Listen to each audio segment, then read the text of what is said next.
देश से गद्दारी, दुश्मन से वफादारी। बाहर के दुश्मन से निपटना फिर भी आसान होता है, पर आस्तीन के सांप को पहचानना बेहद मुश्किल और जोखिम भरा काम है। ऐसा ही कुछ भारत के साथ दशकों से नहीं बल्कि सदियों से होता आया है, जिसका नतीजा है अखंड भारत खंड खंड हो गया। लेकिन गद्दार आज भी भारत की धरती पर पैदा होकर वफादारी दुश्मनों से निभा रहे हैं। इसमें एक नाम ज्योति मल्होत्रा के तौर पर और सामने जुड़ गया है, जो भारत की धरती पर जन्मी है, पलकर बड़ी हो गई हैं, पर पड़ोसी दुश्मन मुल्क पाकिस्तान से उनके नापाक रिश्ते इतने गहरे निकले कि पूरा देश शर्मसार हो गया है। नमस्कार, मैं डॉक्टर शिशिर उपाध्याय। एशियन न्यूज़ की खास पेशकश में आज हम बात करेंगे भारत के आस्तीन में पलने वाले जहरीले सांपों की। कहानी लेकर हाजिर हैं जिसके चेहरे की मासूमियत के पीछे ऐसा घिनौना और देशद्रोही चेहरा छिपा है जिसका अंदाज भी नहीं लगाया जा सकता। भारतीय संस्कृति और सनातन का चोला ओढ़कर देश की सुरक्षा का खुफिया राज दुश्मनों तक पहुंचाने वाली ज्योति मल्होत्रा उसमें से एक है, जो सरहद पार के खुफिया अफसर से व्हाट्सएप पर गलवहियां करती हैं और पाकिस्तान में शादी करना चाहती हैं। सही मायने में यह देश के से गद्दारी और दुश्मन से वफादारी नहीं तो और क्या है।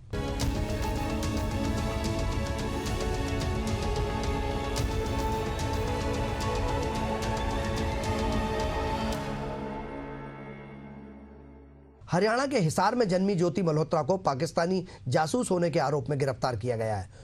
उसके पाकिस्तान प्यार का खुलासा हो चुका है, लेकिन पुलिस रिमांड में ली गई ज्योति से जासूसी के मामले में हुई पूछताछ का खुलासा अभी नहीं हुआ है। पर गिरफ्तारी से लेकर इन 5 दिनों के भीतर ज्योति मल्होत्रा के यूट्यूब चैनल में जिन जगहों को लेकर ब्लॉग बनाया गया है, सभी में सुरक्षा की बातों का खास तौर पर जिक्र 2 साल के भीतर उसकी 3 मरतबा पाकिस्तान की यात्रा पर पठानकोट जाकर भी वहां वीडियो बनाना ज्योति को संदेह के दायरे में लेने वाला है। ऐसे संकेत हैं जिससे नजरअंदाज नहीं किया जा सकता। भारत में कितने ही यूट्यूबर होंगे, इसका अनुमान नहीं लगाया जा सकता। कुछ अपने वल्गर पोस्ट की वजह से बदनाम हैं, तो काफी लोग हैं जो अपनी क्रिएशन को लेकर सुर्खियों में रहते हैं। इस भीड़ में एक नाम अलग से छन कर सामने आया है, जिसके फॉलोवर्स की संख्या 4.25 लाख है। पर सुर्खियों में आने की वजह ज्योति का पाकिस्तानी प्रेम है। वाघा बॉर्डर से पाकिस्तान दाखिल होते हुए ज्योति की खुशी का राज पहले तो नहीं खुला था, लेकिन ऑपरेशन सिंदूर के बाद ज्योति मल्होत्रा देश की सुरक्षा मामलों को लेकर निशाने पे आ गई। कौन है ज्योति मल्होत्रा? 1992 में हिसार में जन्म हुआ। 1.5 साल की उम्र में मां शिशु गृह में छोड़कर चली गई थी। पिता हरीश मल्होत्रा और दादा दादी ने मिलकर पाला। पिता हरीश बिजली विभाग के रिटायर्ड कर्मचारी हैं। गुरुग्राम की एक निजी कंपनी में काम करती थी। कोविड के दौरान हटाई तो ज्योति ब्लॉगर बन गई। ट्रैवल विद जो नाम से यूट्यूब चैनल बनाया।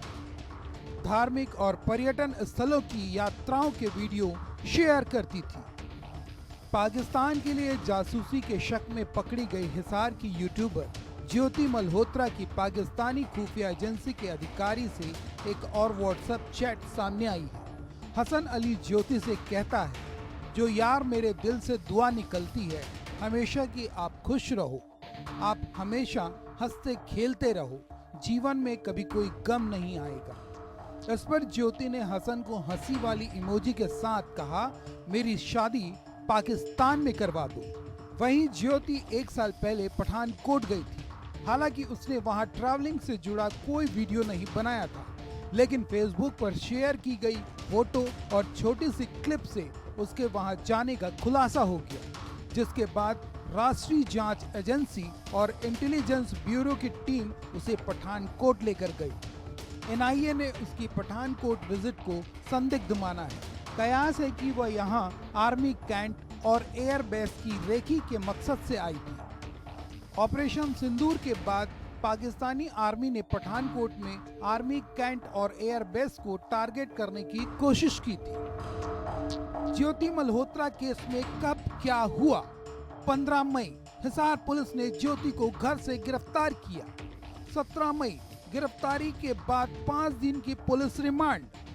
18 मई हिसार एसपी के मुताबिक ज्योति ISI के टच में थी।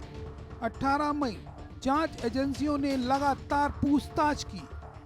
19 मई एनआईए ज्योति को चंडीगढ़ ले गई।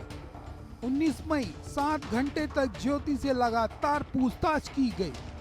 20 मई एनआईए ज्योति को पठानकोट ले गई। 20 मई जहां जहां उसने फोटो खींचे थे वहां उसे ले जाया गया। चंडीगढ़ में ज्योति की जांच के दौरान एनआईए की टीम को उसके ट्रैवल वीडियो में खास किस्म का पैटर्न दिखा है। उसके यूट्यूब चैनल ट्रैवल विद जो पर ज्यादातर वीडियो धार्मिक टूरिज्म के हैं। हालांकि इन वीडियो में धार्मिक स्थलों की जानकारी के बजाय उसने ज्यादा फोकस वहां की सिक्योरिटी को लेकर किया है। खासकर बॉर्डर एरिया के वीडियो में यह ज्यादा देखने को मिला है। इसके बाद एनआईए और आईबी की टीमें उसकी पाकिस्तान, चीन, इंडोनेशिया, दुबई, थाईलैंड, नेपाल और भूटान विजिट के वीडियो की भी गहनता से जांच कर रही है। पुलिस सोर्सेज के मुताबिक ज्योति के जासूसी केस को एनआईए पूरी तरह अपने हाथ में ले सकती है ताकि नेशनल सिक्योरिटी से जुड़े इस मामले की बारीकी से जांच की जा सके। ज्योति से संबंधित बड़े खुलासे। 2023 में पहली बार पाकिस्तान गई। अब तक 3 बार पाकिस्तान की यात्रा कर चुकी है। लाहौर में पुलिस के साथ चाय पी। अटारी वाघा बॉर्डर का वीडियो बनाया। 2 बार कश्मीर गई। वीडियो में बॉर्डर फेंसिंग दिखाई। भारत से बॉर्डर शेयर करने वाले हर देश में गई। ज्योति मल्होत्रा की आईएसआई एजेंट के साथ व्हाट्सएप चैट मिली। पाकिस्तान हाई कमीशन के कर्मचारी एहसान उर रहीम उर्फ दानिश से गहरे संबंध। 22 अप्रैल को हुए आतंकी हमले से पहले पहलगाम पाकिस्तान गई थी। व्हाट्सएप, स्नैपचैट, टेलीग्राम समेत दूसरे माध्यमों के जरिए खुफिया जानकारी भेजी। नौकरी से निकाले जाने के बाद ज्योति मल्होत्रा का यूट्यूबर बन जाना और फॉलोअर्स का बढ़ाना परेशानी का सबब नहीं था, लेकिन उसका 2 साल के भीतर पाकिस्तान की यात्रा पर 3 बार जाना, पाकिस्तानी दूतावास के मुलाजिम दानिश के साथ नज़दीकियां रिश्ता रखना, आधिकारिक वीजा अवधि खत्म होने के बावजूद एक भारतीय का वीजा एक्सटेंड कर ओवर स्टे करना, पाकिस्तानी खुफिया एजेंसी के अफसरों से व्हाट्सएप और स्नैपचैट पर चैटिंग, पीआईओ के जासूसों के साथ उसका वक्त बिताना, खाने पीने ठहरने सहित तमाम सुविधाओं का ख्याल पीआईओ का करना भारतीय सुरक्षा मानकों के लिहाज से ज्योति के खिलाफ संदेह का बहुत बड़ा आधार है। भले यह तथ्य साबित नहीं हुए हैं कि ज्योति मल्होत्रा ने पाकिस्तानी जासूस की भूमिका निभाई है, लेकिन जिन आशंकाओं के आधार पर उसकी गिरफ्तारी हुई है, जितने साक्ष्य सामने आए हैं, पाकिस्तानी अफसरों के साथ ज्योति की नजदीकियों के सबूत जितने भी सामने आ चुके हैं, उसके अलावा अपने वीडियो ब्लॉग के जरिए ज्योति ने भारत की सुरक्षा के साथ जिस तरह से खिलवाड़ करते हुए उनका खुलासा किया है, आमतौर पर किसी को भले ही समझ न आए, लेकिन सुरक्षा के नजरिए से इन वीडियो को ही सबसे महत्वपूर्ण साक्ष्य के तौर पर देखा जा रहा है, जिसका जिक्र हिसार एसपी शशांक कुमार ने गिरफ्तारी के बाद किया था। कल हमने एक इनपुट के आधार पर ज्योति रानी पुत्री हरीश कुमार आरओ अग्रसेन एक्सटेंशन हिसार को ऑफिशियल सीक्रेट एक्ट और 152 बीएनएस के अंतर्गत अरेस्ट किया है। इसके पास प्राप्त मोबाइल और लैपटॉप से हमें कुछ संदिग्ध सामग्री प्राप्त हुई है। इसको हमने 5 दिन की रिमांड पे लिया है, पूछताछ जारी है। यह लगातार पाकिस्तानी नागरिक के संपर्क में थी, उसके बारे में इससे पूछताछ की जाएगी। पाकिस्तान जिहाद पर चलने वाला मुल्क है। सरहद पार से किसी भी तरह ऐसे युवाओं को भारत दाखिल कराया जाता है जिनका मकसद भारत को हर हाल में नुकसान पहुंचाना है, जिसका ताजा उदाहरण पहलगाम के तौर पर सामने आया था, जहां आतंकियों ने धार्मिक जिहाद में 26 निर्दोष हिंदुओं की निर्मम हत्या कर दी। जिहाद के नाम पर पाकिस्तान परस्त आतंकी भारतीय युवाओं को इसी तरह के भ्रम जाल में फांसकर ऐसी घटिया मानसिकता का परिचय देते रहते हैं, जिसे लेकर खुलासा हुआ है और ज्योति मल्होत्रा का नाम सामने आया है, जिसे लेकर भारतीय जानकार का क्या कहना है वह आपको सुनाते हैं। ज्योति मल्होत्रा का जो केस हुआ एस्पियोनेज का, वो पहली बार नहीं हुआ। पाकिस्तान की जो आईएसआई है वो ऐसी हरकतें पहले भी करती आई है, और लेकिन ये बहुत अलार्मिंग है। हमने जम्मू कश्मीर में इसको पिछले 30-35 साल एस्पियोनेज के बहुत सारी चीज़ें एक्टिविटीज़ देखी। ये बड़ी इमोरल एजेंसी है। उनका एक ही फोकस रहता है कि किस तरह से भारत को नुकसान पहुंचाया जाए, किस तरह भारत के यंग लड़के लड़कियों को फंसाया जाए, किस तरह social influencer, YouTubers, media personal या इवन डिफेंस पर्सनल, हमारे आर्मी के बहुत बार जम्मू कश्मीर में JNK पुलिस, आर्मी, CAPF के लोग भी कभी कभी हनी ट्रैप में पड़ जाते हैं। पाकिस्तान ISI का ये modus operandi even in their own country, अपने मुल्क में भी मैंने देखा। मैं पाकिस्तान की चैनल्स, सोशल मीडिया देखता रहता हूँ, उस पे कई बार आता है जो मीडिया पर्सन उनके हिसाब से नहीं चलता है पाकिस्तान में, उसको ISI उठा लेती है और उसका सॉफ्टवेयर अपडेट कर देते हैं। सॉफ्टवेयर अपडेट एक कोड वर्ड है, किसी को सेफ हाउस में ले जाना और वहाँ उसको अगर लड़का है तो लड़की के साथ कंप्रोमाइजिंग पोजीशन में रखना, अगर लड़की है तो लड़के के साथ कंप्रोमाइजिंग पोजीशन में रखना और उसका वीडियो बनाना, फिर उसको अपने इशारों पे नचाना। ISI अपने हिसाब से उसको फिर चलाती है, वो उनकी बताई हुई लाइन को तोड़ नहीं सकता। इसी तरह का हनी ट्रैप वो यहाँ इंडिया में भी करते हैं। कुछ लोगों को आपको पाकिस्तान इनविटेशन में लेके किसी डेलीगेशन के नाम पर आपको पैसा का लालच दिया, 5 स्टार होटल्स में डराया, आपको एम्बेसी में डिनर के लिए बुलाया। तो ये सारी लालची हैं। इस तरह आपको व्यूज दिए आजकल सोशल मीडिया में। मैं समझता हूँ इनसे इन बहुत ध्यान की ज़रूरत है। और जो लोग फ्रीक्वेंटली पाकिस्तान और चाइना एम्बेसी में, शत्रु बोध होना चाहिए। हमारा दुश्मन कौन है? पाकिस्तान, चाइना और अब मैं बांग्लादेश भी इंक्लूड। इनकी एम्बेसी में जो फ्रीक्वेंटली जा रहा है या इनके देशों में कोई जा रहा है, उन पर हमारी इंटेलिजेंस एजेंसी की नज़र, कड़ी नज़र होनी चाहिए, उनकी एक्टिविटीज़ पर कड़ी नज़र होनी चाहिए। मैं समझता हूँ शत्रु बोध का होना बहुत ज़रूरी है। दो राय नहीं कि यूट्यूबर्स अपनी क्रिएटिविटी की वजह से पॉपुलर हो जाते हैं, जिसकी वजह से उन्हें हर जगह महत्व भी मिलता है। लेकिन ज्योति मल्होत्रा के मामले में खास बात यह है कि उनका पूरा फोकस पाकिस्तान की खूबसूरती को दुनिया के सामने लाने का है। पाकिस्तान के आतंक का जिक्र कहीं नहीं किया है, लेकिन पाकिस्तान में जाकर वहां ऐसे लोगों से मुलाकात की है जो किन्हीं कारणों से अपनी खुशी जाहिर कर रहे हैं।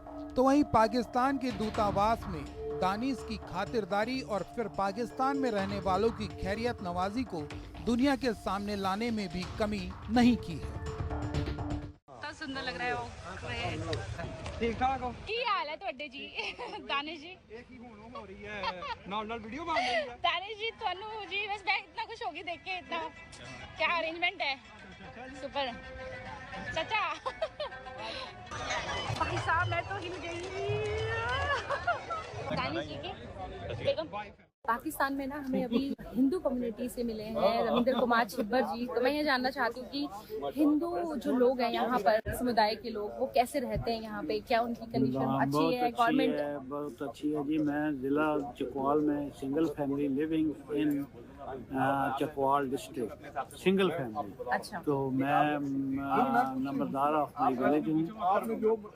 मेरे फादर जो थे जमींदार थे और मैं इंडिया भी आए हैं आप उधर? इंडिया भी बहुत, मेरे 6-7 चक्कर लगे हैं जी। और अच्छा। सारी रिलेटिव्स हमारे इंडिया में हैं। अच्छा। इंडिया के मंदिर में घूमे हैं उधर, दर्शन किए हैं? बहुत दर्शन किए हैं जी। हरिद्वार के किए हैं और बिद्राबन के किए हैं जी। अच्छा। और यहाँ पे कौन से मंदिर में गए? यहाँ के कौन कौन से यहाँ पे मंदिर हैं? ये कटास राज है जी। और जो भी कराची में जो मंदिर है वहाँ पे गया हूँ। अच्छा। हिंगलाज माता के मंदिर में नहीं, मैं गए? उधर नहीं गए? गया। उधर वो रास्ता जो है ना बड़ा कठिन है जी, तो अच्छा। नहीं जा सका। अच्छा। तो मैं कराची में गया हूँ। और उसके अलावा कटास राज तो हमारा ये, मेरा इधर से 20 किलोमीटर अवे हूँ। अच्छा। कौन सा है आपका गाँव है? करियाला गाँव है जी, चौसादन शाह रोड पे। अच्छा। वहाँ पे और भी हिंदू घर हैं? नहीं जी, सिंगल फैमिली लिविंग अच्छा। इन डिस्ट्रिक्ट। सब अच्छा है, सब कोई अच्छा दिक्कत है, परेशानी कोई कभी दिक्कत नहीं है जी। जो इंडिया से अभी जैसे जो भी वीडियो देख रहे हैं उनको आप कुछ मैसेज देना चाहेंगे क्या? इंडिया को मैं मैसेज यही देना चाहता हूँ कि आप आए पाकिस्तान। पाकिस्तान गवर्नमेंट जो है आपको पूरी इज्जत देगी और आपकी वो जो है मेहमान नवाज होगी। ठीक है जी, धन्यवाद। दूसरी तरफ ज्योति मल्होत्रा का एक चेहरा ऐसा भी सामने आया है जिसमें पहलगाम हमले के बाद आतंकियों को गुनाहगार नहीं बता रही, ना ही पाकिस्तान की घटिया करतूत को लेकर बयान दे रही है, बल्कि सीधे तौर पर भारत सरकार की खामियों को दुनिया के सामने बताने की कोशिश कर रही है। तो इंटेलिजेंस की खामियां गिना रही है। जबकि अब तक की जांच में सामने आया है कि ज्योति ने पहलगाम का वीडियो भी बनाया था। जो पाकिस्तान परस्त आतंकियों के जरूर काम आया होगा, क्योंकि हमले से पहले वह 3 बार पाकिस्तान गई और दानिश के साथ उसने वक्त बिताया था। इसके अलावा खुफिया अफसर के साथ चैटिंग भी ज्योति मल्होत्रा के गुनाह के ऐसे सबूत हैं जिन्हें नजरअंदाज नहीं किया जा सकता। इसमें गवर्नमेंट की ही नहीं बट हर उस नागरिक की रिस्पॉन्सिबिलिटी है जो घूमने जाता है, जो जिसको वॉचफुल होना चाहिए। सिक्योरिटी मैं जानती हूँ कि कश्मीर में हर जर्रे जर्रे पे चप्पे चप्पे पे सिक्योरिटी होती है, इतने आर्मी के इतने पुलिस के फोर्स होती है वहाँ पे। फिर भी अगर ये चीज़ हुई है तो कहीं ना कहीं हम भी कसूरवार हैं, हम भी दोषी हैं, क्योंकि ऑफ कोर्स ये चीज़ जो है वो हमारी बिना नॉट मतलब वॉचफुल नहीं थे हम, जिसकी वजह से ये चीज़ हुई। हम लोग को वॉचफुल होना चाहिए, हमें रिस्पॉन्सिबल होना चाहिए। अगर उन टेररिस्ट को कोई भी सपोर्ट कर रहा है तो उनको सपोर्ट कर रहे हैं तो वी आर नॉट इंडियन। अगर हम लोग ही करप्ट हैं, हम लोग ही गलत हैं, तो वो चीज़ बहुत ज़्यादा झकझोर करने वाली है। किसी भी कंट्री के लिए वो बहुत ज़्यादा गलत है। अगर किसी ने भी उन टेररिस्ट को सपोर्ट किया है तो बहुत गलत चीज़ है, और उसमें हम खुद रिस्पॉन्सिबल हैं, हमारी गवर्नमेंट रिस्पॉन्सिबल है, क्योंकि वो उस सिक्योरिटी कहीं ना कहीं उनसे मिसिंग हुई। वो सिक्योरिटी वहाँ पर लैप्स हुई, कुछ तो गड़बड़ हुई जो जिस वजह से ये इतना बड़ा अटैक हुआ। भारत की उदारता देश के लिए नुकसानदायक साबित हो रही है। मोदी सरकार के विकसित भारत का सपना पूरा करने के लिए हर संभव प्रयास में जुटी हुई थी, लेकिन भारत के आस्तीन में छिपे सांप अपने जहरीले दांत चुभने का कोई मौका नहीं छोड़ रहे हैं। सरहद पार के दुश्मनों को सरकार और सेना ने मुंहतोड़ जवाब देकर उन्हें उनकी औकात दिखा दी है, पर घर के भीतर पल रहे सपोले कहीं ज्यादा खतरनाक साबित हो रहे हैं। ज्योति मल्होत्रा एकमात्र नहीं बल्कि उनके ऐसे और होने की आशंका है जिन्हें तलाशना और उनके अंजाम तक पहुंचाना अब अपने आप में सबसे बड़ी चुनौती है। यूट्यूबर ज्योति मल्होत्रा की पाकिस्तान से सांठगांठ का खुलासा होने के बाद जांच की प्रक्रिया जारी है। पूछताछ का सिलसिला भी चल रहा है। पुलिस रिमांड में जारी पूछताछ के बाद उसके खुलासे का इंतजार भी है। लेकिन इस बीच जिस तरह की जानकारियां सामने आ रही हैं, उसके मुताबिक ज्योति मल्होत्रा एकमात्र एक्टिविस्ट नहीं है जिसका पाकिस्तानी कनेक्शन है, बल्कि लालच में पड़े हुए कई और लोगों के बेनकाब होने की आशंका है। हालांकि बगैर आधार किसी को इंट्रोगेट नहीं किया जा सकता, लेकिन सतर्कता के साथ जानकारियां खंगालकर पाकिस्तानी तार की गुत्थी जल्द खुलकर सामने आ सकती है। आप लोग जानते ही हैं जो आजकल जो हालात हैं, जो रिसेंट डेवलपमेंट्स रहे हैं देश में भी और प्रदेश में भी, तो उनको लेकर भी चर्चा हुई है। और जैसे कि पाक संबंधित कुछ ऑपरेटिव्स का हरियाणा में अरेस्ट हुआ है, तो उस पर भी चर्चा हुई कि ये हमें जो अभी तक इसमें सफलता मिली है उसको हम कार्रवाई को पूर्ण ना समझें, और ये कार्रवाई एक निरंतर कार्रवाई है, क्योंकि इस पे अभी भी जो ऐसे कोई भी और व्यक्ति हैं जो और अन्य यूट्यूब चैनल्स हैं उनको भी खंगाला जा रहा है, और कई बार नए चैनल्स नए नाम से उत्पन्न हो जाते हैं, तो उस पर भी नज़र रखी जा रही है। सो ये अब जो प्रक्रिया है, ये तफ्तीश है, ये अभी जारी रहेगी। जो पाक लिंक्ड ऑपरेटिव्स हैं और जो सोशल मीडिया के माध्यम से जो इस तरह का प्रचार, दुष्प्रचार या लिंक्स बना रहे हैं, सो ये this was a big point of discussion. Bharat में आजादी का दुरुपयोग किस तरह किया जाता है, कैसे लोग लालच में फंसकर अपने ही देश का सौदा कर बैठते हैं, इन तमाम बातों का वास्तव में ख्याल रखा जाना और नियम के तहत बांध कर रखना जरूरी है। ज्योति मल्होत्रा ने यूट्यूबर बनने का निर्णय भले ही शौक के तौर पर लिया होगा, अपनी क्रिएटिविटी की वजह से ज्योति को इसका फायदा मिला और उसके फैन फॉलोवर 4.25 लाख हो गए। इसके बावजूद ज्योति ने मनोरंजन के बहाने ही सही दुश्मनों तक देश की खुफिया जानकारी पहुंचाने का काम किया है, जिसे लेकर माना जा रहा है कि इस पर सख्त कानून की आवश्यकता है।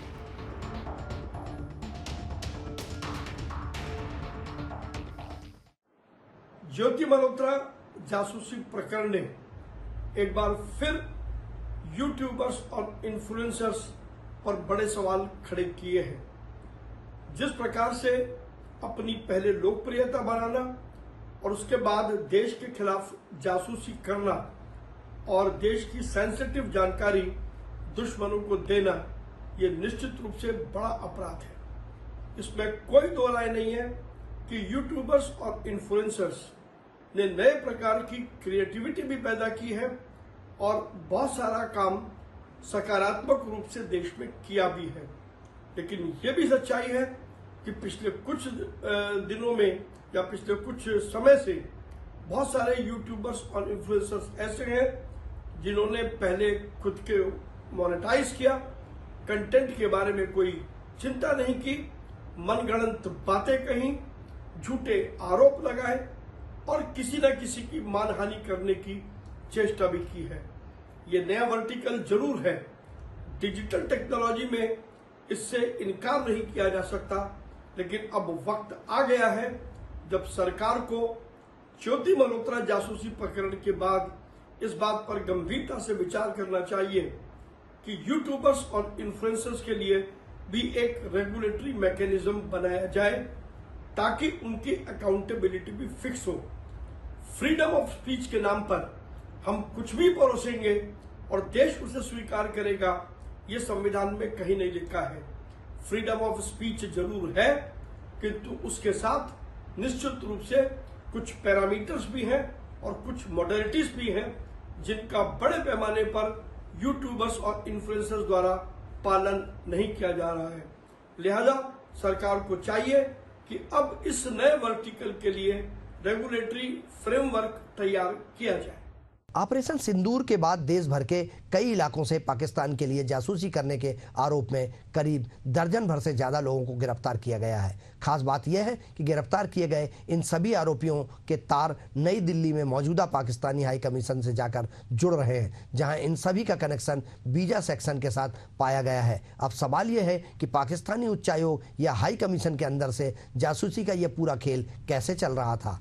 गजाला, यामीन, तारीफ, ये तीनों भारत के वो नागरिक हैं जिन्हें पाकिस्तानी कनेक्शन के चलते गिरफ्तार किया जा चुका है। इन तीनों से पूछताछ में एक जैसी कहानी सामने आई है और इन तीनों की कहानी जिस एक चीज से जाकर जुड़ती है वो है नई दिल्ली में मौजूद पाकिस्तानी हाई कमीशन यानी पाक उच्चायोग। बहरहाल हमारी खास पेशकश में फिलहाल इतना ही। खबरों के लिए आप बने रहिए। मुझे दीजिए इजाजत। नमस्कार।